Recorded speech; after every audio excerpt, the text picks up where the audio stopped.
तो दोस्तों social science TGT में सब्जेक्ट कम्बिनेशन को लेके बहुत ही बड़ा कन्फ्यूजन रहता है।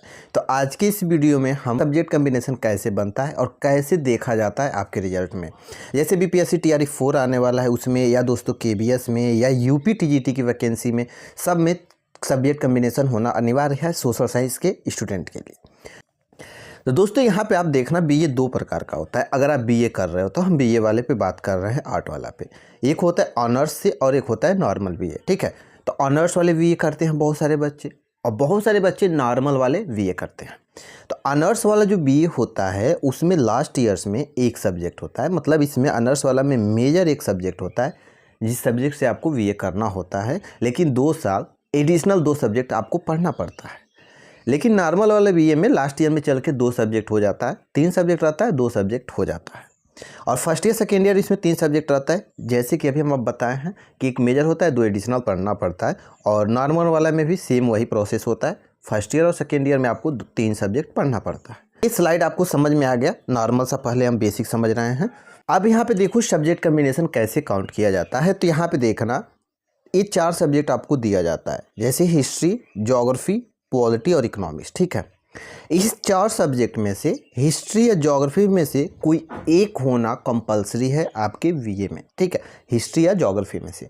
उसके बाद इसमें से जो 3 बचेगा एक सब्जेक्ट लेने के बाद हिस्ट्री या ज्योग्राफी में से, उसमें से कोई एक सब्जेक्ट आप ले सकते हो, आपके बीए में होना चाहिए। जैसे मान लो आप हिस्ट्री आपके बीए में हो गया, तो हिस्ट्री के साथ या ज्योग्राफी आप ले लो, या पॉलिटी आप ले लो, या दोस्तों आप या इकोनॉमिक्स ले लो, ठीक है। मान लो ज्योग्राफी है आपके बीए में, तो इसके साथ या तो हिस्ट्री ले लो, या तो पॉलिटी ले लो, या दोस्तों इकोनॉमिक्स, ठीक है। यहाँ तक तो आपको बात क्लियर हो गया। अब यहाँ पे देखना कि सब्जेक्ट कम्बिनेशन काउंट कैसे होता है, देखा कैसे जाता है। तो दोस्तों जो ऑनर्स वाले बच्चे होते हैं उनके तो लास्ट ईयर में सिंगल सब्जेक्ट आ जाता है। जैसे मान लो ज्योग्राफी से कर रहा है तो लास्ट ईयर में इनका ज्योग्राफी का ही बस पेपर होगा और कोई दूसरा एडिशनल सब्जेक्ट दे दिया जाएगा। लेकिन नॉर्मल वाले जो बच्चे होते हैं इनके थर्ड ईयर में 2 सब्जेक्ट होता है। जैसे दोस्तों मान लो आपके बीए में 3 सब्जेक्ट हैं, हिस्ट्री, ज्योग्राफी और हिंदी, ठीक है। तो थर्ड ईयर में आप आओगे तो इनमें से कोई एक सब्जेक्ट आपको छोड़ना पड़ेगा। तो आप अगर हिंदी छोड़ते हो तो ये सब्जेक्ट कम्बिनेशन बन गया। अगर आप हिंदी नहीं छोड़ते हो, हिस्ट्री छोड़ देते हो थर्ड ईयर में आके, तो यहाँ से ज्योग्राफी और हिंदी ये सब्जेक्ट कम्बिनेशन नहीं बना। तो नॉर्मल वाले बीए में जो सब्जेक्ट कम्बिनेशन देखा जाता है वो थर्ड ईयर मतलब लास्ट ईयर का देखा जाता है। कितने का? लास्ट ईयर का। अब लास्ट ईयर का कैसे देखा जाता है अभी यहाँ पे समझ लिए।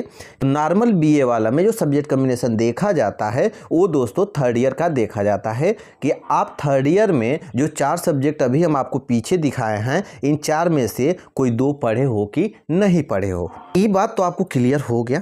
तो ये सब्जेक्ट कम्बिनेशन दोस्तों लास्ट ईयर में देखा जाता है। नॉर्मल बीए की हो तो थर्ड ईयर में सब्जेक्ट कम्बिनेशन देखा जाता है। आई होप कि आपको पूरा डाउट क्लियर हो गया होगा। अगर नहीं क्लियर हुआ होगा तो मुझे कमेंट करके ज़रूर बताना और चैनल को सब्सक्राइब कर लेना। तब के लिए इतना ही, मिलते हैं नेक्स्ट वीडियो में।